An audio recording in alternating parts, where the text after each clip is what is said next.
पेड़ पौधे, खेत और घर सब तेजी से पीछे की ओर भाग रहे थे और मेरा मन भी मेरे बचपन की ओर भाग रहा था। अशोक भैया, मैं और विनीत, जिसे प्यार से मैं वीनू कहती, अपने माँ बाबूजी के साथ बनारस में रहते थे। बाबूजी पोस्ट ऑफिस में बड़ा बाबू थे, माँ एक घरेलू महिला। पुश्तैनी घर था हमारा बनारस में। कमाई तो ज्यादा नहीं थी बाबूजी की, लेकिन प्रेम बेहिसाब था। तीनों भाई बहन संग संग खेलते बड़े हो रहे थे। बहुत मेहनत से बाबूजी और माँ ने हम तीनों भाई बहन को पढ़ाया लिखाया था।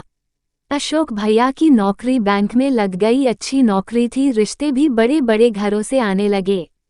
सब देख सुन के ऋचा भाभी का परिवार पसंद आ गया सबको। भाभी भी देखने में सुंदर और पढ़ी लिखी थी, जल्दी शादी हो गई। मायका समृद्ध था, भाभी का खूब दहेज मिला, साथ में भाभी का सामान भी एक से बढ़कर एक था। इतने सुंदर सुंदर गहने, कपड़े, मेकअप का सामान देख मेरी आंखें फटी रह जाती। उम्र भी ऐसी ही थी कि स्वतः मन आकर्षित हो जाता। एक दिन भाभी को कमरे में ना पा उनकी लिपस्टिक लगाने लगी, तभी भाभी ने देख लिया और घर में हंगामा मचा दिया। खबरदार, जो मेरे सामान को हाथ भी लगाया, कभी देखा भी है ऐसी ब्रांडेड मेकअप के सामान को। औंखें दिखाती भाभी मुझे पे बरस पड़ी और माँ ने अपनी कसम दे मुझे चुप करा दिया।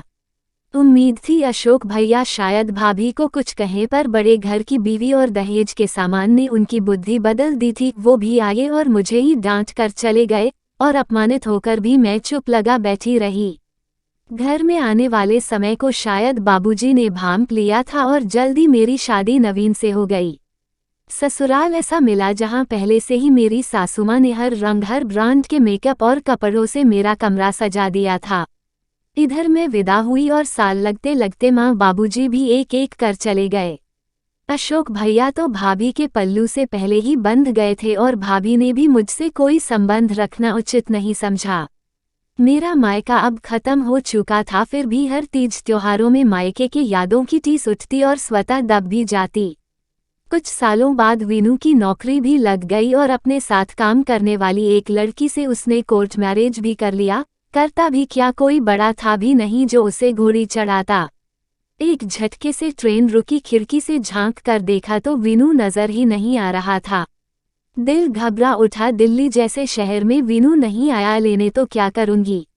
मैं अभी सोच ही रही थी कि आवाज आई, पूर्ण विराम। दीदी। पलट के देखा तो वीनू था, मेरा भाई। कितना बड़ा हो गया रे तू, वीनू कह गले लग गए हम दोनों भाई बहन। आंखें आंसुओं में डूब गई हम दोनों की। पूर्ण विराम। चलो दीदी। सामान उठा, हम घर की ओर चल दिए। दरवाजा ऋतु ने खोला। मेरे वीनू की पत्नी, गुलाबी सूट, बड़ी बड़ी आंखें और मुस्कुराता चेहरा, झट से मेरे पैर छू गले लग गई जैसे बरसों से जानती हो। मैंने वीनू को देखा तो वो भी मुस्कुरा रहा था। सफर कैसा था दीदी? बढ़िया था ऋतु, कोई परेशानी नहीं हुई। मैंने कहा।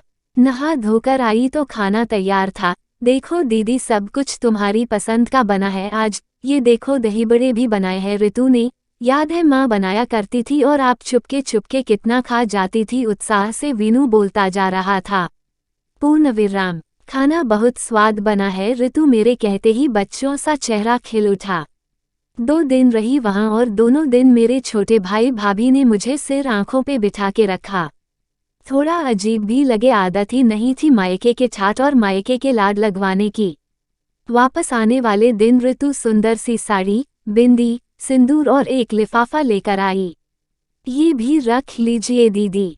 पूर्ण विराम। नहीं नहीं, इसकी क्या जरूरत है ऋतु? क्यों नहीं दीदी, अगर मांझी होती तो आपको देती ना, फिर भी आप मना करती क्या? ये तो आपका हक है, तो हक से लीजिए दीदी। अपनी छोटी भाभी के मुंह से ये सब सुन आंखें बरस पड़ी। सच कहा ऋतु, ये तो मेरा हक है, जरूर लूंगी। और दोनों नंद भाभी गले लग रो पड़ी। हमें देख वीनू की आंखें भी भर आई। मुझे पता है दीदी, इतनी बार बुलाने पर भी आप क्यों नहीं आती थी। लेकिन दीदी, सारी भाभियां एक सी नहीं होती, आपका मायका हमेशा बना रहेगा, ये मेरा वादा है। अपने भाई भाभी को ढेरों आशीर्वाद और प्यार दे। मैं आ गई वापस अपने ससुराल। अगली छुट्टियों में वापस जाने को, क्योंकि मेरी छोटी भाभी ने आज मेरा मायका जो लौटा दिया था।